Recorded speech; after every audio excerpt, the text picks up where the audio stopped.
Le stade de Goma est en liesse. C'est le 8 mars, la journée internationale de la femme. La maman, comme on l'appelle ici en République démocratique du Congo. La maman, c'est la mère de la nation, le pilier de la société. Pendant ce jour de fête, on a l'impression que les Congolaises détiennent le pouvoir. Malheureusement, cela n'est qu'une façade. Les femmes du Kivu sont meurtries. La guerre a ravagé leur pays, mais surtout, des centaines de milliers d'entre elles ont été violées ces 10 dernières années. Les victimes rapportent souvent que les agresseurs sont des militaires. Depuis 1996, les troupes gouvernementales et diverses factions armées soutenues par les pays voisins s'affrontent dans les provinces du Nord Kivu et du Sud Kivu, à l'est du Congo. À l'échelle du pays, ces années de guerre ont fait plus de 5 millions de morts. Et on compte encore aujourd'hui près de 1 million de déplacés, rien que dans l'est du pays. En dépit des efforts de consolidation de la paix, des groupes armés continuent à terroriser la population. À l'hôpital Il Africa de Goma, dans le Nord Kivu, des milliers de survivantes de viols sont recueillies. Ce centre hospitalier a ouvert avec l'aide de l'UNICEF une aile spécifique pour les prendre en charge. Shiza était infirmier dans cet hôpital, mais devant le nombre croissant de violences sexuelles pendant le conflit, il se réoriente et coordonne aujourd'hui toute la prise en charge de ces femmes violées.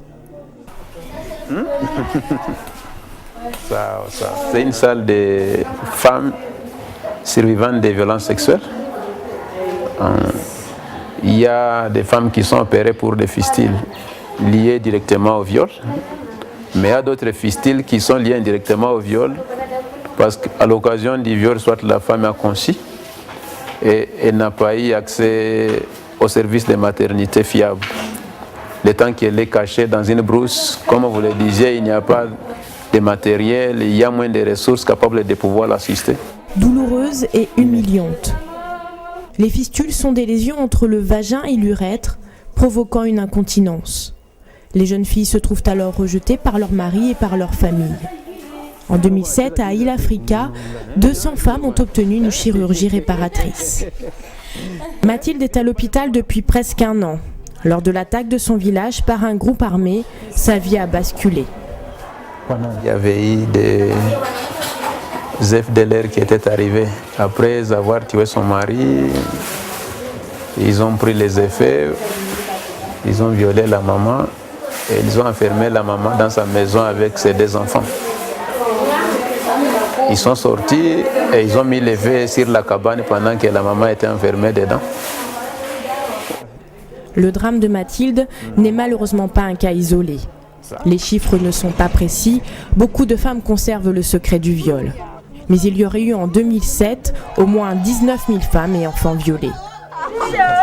L'hôpital Il Africa n'est plus assez grand pour garder toutes ces patientes en observation. Il a fallu ouvrir une maison de transit pour les femmes en convalescence ou pour celles qui ne peuvent pas rentrer chez elles. Dans cette annexe, nous avons rencontré Zilati. Cela fait 8 mois qu'elle n'est pas rentrée dans son village.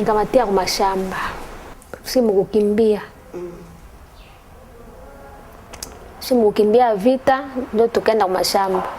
Sasa tunafika kule kwa mashamba ndio wakaenda kututokea. Basoda. Ndio wakanikuta mimi pale. Basoda 7. Ndio wakanikamata.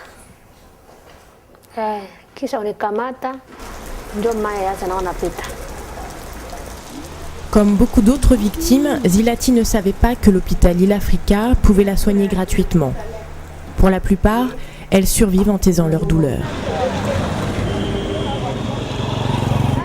Le nombre de crimes sexuels pourrait diminuer si les auteurs étaient traduits en justice. Mais il est difficile pour ces femmes de porter plainte. Elles ont peur des rétorsions, des vengeances de la part du violeur ou de sa famille. Elles savent très bien que malheureusement le système juridique présent est très faible et même si on arrive à la condamnation de l'auteur, ce n'est même pas sûr qu'il puisse rester en prison tout le temps qu'il faut. Parce qu'ici, malheureusement, ça suffit de payer $10, $15, on peut sortir des prisons.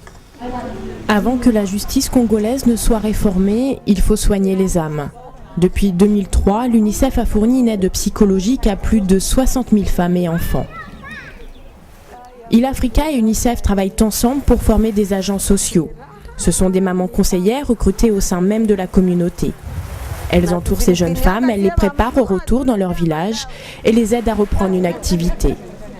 Justine est la directrice de ces mamans conseillères et c'est d'abord sa bonne humeur qu'elle transmet. J'ai choisi d'aider ces femmes puisque moi aussi je suis femme et je sais qu'un jour ou l'autre, leur problème c'est ça peut m'arriver aussi ou bien ça peut arriver aussi à ma fille ou à ma mère ou à moi aussi. Nous quittons Goma pour Bukavu à 200 km. Cette ville est passée de 350 000 à 1 million d'habitants. Les villageois fuyant les combats sont venus s'entasser dans la capitale du Sud Kivu. Loin du tumulte de la ville, nous trouvons un havre de paix, l'hôpital Panzi. Sorte de refuge pour des survivantes de violences sexuelles qui échouent ici chaque jour. Dr Mukwege est le directeur de cet hôpital. Il est aussi gynécologue obstétricien. Ce Congolais aurait pu pratiquer loin de son pays troublé. Il est resté et depuis 10 ans, il tente de réparer l'irréparable.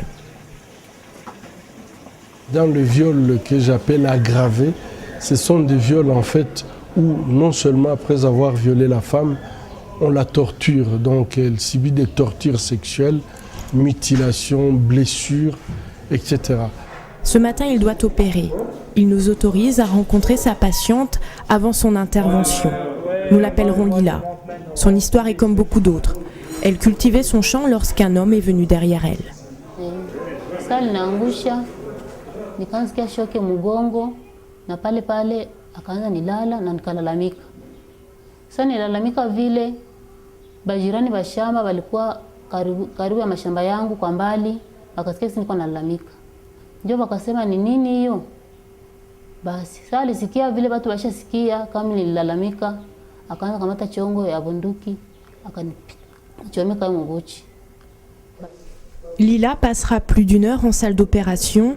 Son urètre est détruit, tous les tissus sont endommagés. L'objectif dans l'immédiat est d'éviter toute infection. Le docteur Mukwege opère 5 à 6 victimes par jour. Selon lui, ce n'est pas l'appétit sexuel qui motive cette barbarie. C'est une façon de faire, non seulement pour humilier la patiente, mais aussi la détruire psychologiquement, la détruire physiquement. Et cette destruction porte spécialement sur la destruction de l'appareil génital. Et à mon avis, l'appareil génital représente la vie.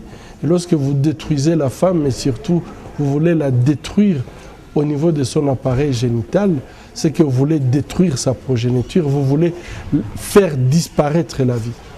Ces violences perpétrées contre les femmes sont une conséquence de la guerre, mais aussi le signe d'un grand malaise parmi les populations de ces provinces.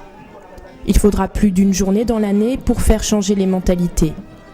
L'UNICEF soutiendra les volets médicaux et psychosociaux du programme Violences sexuelles tant qu'il n'y aura pas une baisse significative des viols dans le Kivu. Pour chaque enfant, faisons avancer l'humanité.